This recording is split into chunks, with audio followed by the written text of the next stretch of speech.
Kumusta mga brad? So ngayon nga po nilabas sa Pilipinas ang Yamaha NMAX na bago. Inaabangan naman ng mga taong loyal sa Honda ngayon. Syempre walang iba kundi ang pinakabagong Honda PCX 160 na inaasahan nga pong ilalabas na rin ni Honda sa madaling panahon. Ito nga po yung masabi nating katunggali ni NMAX sa kategory nila. Syempre ganun lang naman sila. Pag minalabas yung isa, may ilalabas din yung isa. Ganun nga po sila ka-competitive sa isa't isa.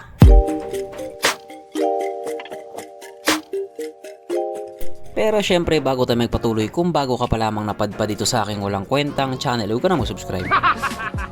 So yun na nga, dahil nga po nandito na sa Pilipinas ang pinakabagong NMAX, magbibilang na lang tayo ng ilang araw or ilang linggo or ilang buwan, nandito na rin sa Pilipinas yung bagong PCX na yan. Yung mga tao nga pong loyal sa brand na Honda, may patutsada nga po sila doon sa bagong NMAX. Kasi mukhang kakain lang daw ng alikabok yung NMAX dito sa bagong PCX. Sabi nila wala daw silbi yung turbo ni NMAX dito sa bagong PCX 160. At yung naging basihan nga po nila is yung video na nanggaling nga po sa Indonesia, na kung saan yung bagong NMAX at yung bagong PCX ay nagkaroon nga po ng friendly gauge. Nagkarera ba? Dito nga po sa video na to, pagdating sa arangkada, lamang talaga si NMAX. So nang piga, iwan lahat pati pamilya. Ganon nga po kalakas yung arangkada ng NMAX. Kaso lang pagdating naman po sa duluhan, doon na po siya naduluhan. Kumbaga pagdating na nga po sa long distance, talo na po si NMAX. Sibak po si NMAX Turbo kay bagong PCX 160. Yun nga po yung naging basihan nila. Pero para sa akin nga po, hindi po natin pwedeng gawing basihan yun. Kasi una, yun po ay ginanap sa bansang Indonesia. Pangalawa, hindi po Pinoy ang nakasampa. Kaya hindi po talaga natin gawing basihan yung video na yun na sibak na agad si NMAX Turbo dito kay PCX 160. Magkakaalaman lang naman yan kapag nandito na yan. Kaya dahil dyan, pag-usapan na lamang natin kung ano bang meron sa motor na ito at kung gaano nga ba talaga siya kaganda. So ito nga po ang Honda PCX 160 2025 model na mayroong 159.6 cubic centimeter engine displacement, 4-stroke single cylinder, single overhead cam with 4 valves, naka-program fuel injected at syempre ito po ay naka-liquid cool. Kaya hindi po siya panis sa Honda Click 125. Ang kanyang operation ratio 12.0:1. Pagdating naman po sa kanyang power, ito po ay merong 15.8 horsepower at 8,500 RPM, 14.7 Nm of torque at 6,500 RPM. At ayon nga po sa mga Indonesian na nakagamit sa motor na ito po ay kayang tumakbo sa bilis ng 118 kilometers per hour.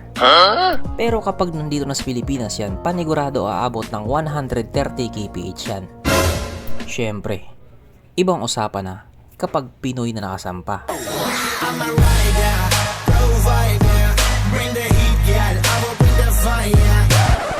Ang kanya tangke ay kayang makarga ng 8.1 liters fuel tank capacity. So mas malaki siya ng 1 litro doon sa NMAX na bago. At ito nga daw po ay kumukonsumo ng 45 kilometers per liter. So para nga po sa isang 160cc na maxi scoot na kumukonsumo ng ganun, matipid na po yun.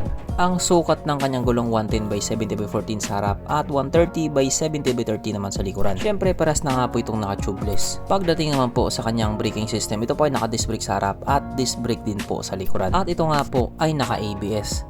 Kaso naka single channel ABS lang. Talo siya doon sa NMAX na bago na naka dual channel ABS. Ang kanyang seat height ay may taas na 764mm at 135mm naman ang kanyang ground clearance. At ang motor nga po na ito ay may kabuuang bigat na 132 kg doon sa CBS at 133 kg naman para doon sa ABS. So 1 kilo lang po yung lamang niya. Mapunta naman po tayo sa iba pa niya mga features. So ang ilaw nga po sa motor na ito, naka full LED na po. Kung titignan nga po natin yung itsura niya kapag nakaharap, bago na rin talaga. Yung kanyang DRL nga po, kitang-kita na parang nag-letter V. Ibang-iba na talaga siya kung ikukumpara doon sa previous model. As usual, katulad nga po doon sa NMAX na bago, nakatanggap nga din po ng pambabash itong motor na ito. Kesyo parang pumangit daw, imbis na upgrade parang nag-downgrade, buhay pa ba daw yung nag-design, at marami pa nga pong ibang negatibong komento. Pero syempre wag na nating pansinin yon kasi normal lang naman talaga yon. Ang kanyang gauge panel ito po ay naka TFT display na rin. Hindi rin talaga sila magpapatalo doon sa bagong NMAX. Tsaka maganda rin yung pagkakagawa ng TFT display nila. At ito po ay naka smart key system, naka keyless po siya. Syempre matik na talaga yon kasi nga mga bagong motor na to. At present nga din dito sa motor na ito ang walang kamatayang ISS or idling stop system. So alam nyo na kung para saan yun. Hindi nga din pwedeng mawala sa motor na ito ang kanyang USB charging port, na para kahit saan ka nga po magpunta, hindi ka na mangangamba na baka malubat yung cellphone mo kasi nga manonood ka pa ng Cornhub. H is TC, Honda Selectable Torque Control or TCS Traction Control System. ACG starter, meron din siya. At meron din po itong Smart Connect na wala naman daw talagang connect. Bukod nga po doon sa headlight niya, isa nga sa masabi nating nagbago na rin talaga sa kanya, yung manibela niya. Kasi kung titignan nga po natin yung previous model, naka naked handlebar lang. I mean, gwapong naked handlebar. Dito nga po sa bagong PCX, may cover na po siya. Yung iba hindi na nagustuhan, pero may iba naman na nagustuhan nila. Cobra, ano sa tingin mo?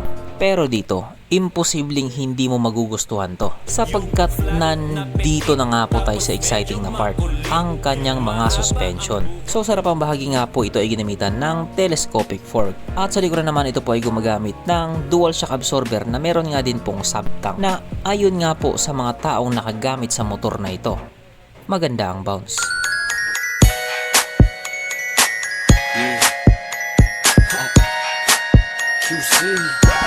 Syempre ano pa ba? Meron pang isa.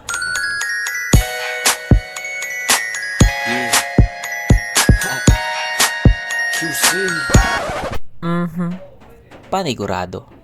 Wala na namang nalungkot. At dahil wala nga pong nalungkot, alamin na po natin kung present nga ba sa motor na ito yung tatlong pinaka-importanting features. So una na nga po dito ang kanyang lagayan ng istalyon. At good news mga brad, meron siyang ganon. Meron siyang lagayan ng istalyon. Kaso lang, wala po siyang sabitan ng pulutan.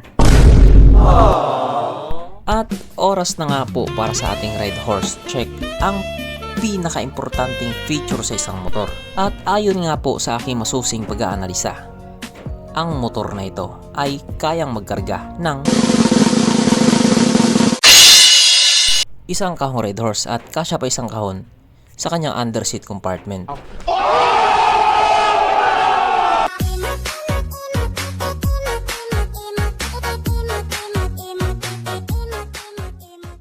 So therefore ang motor na ito ay talagang recommended.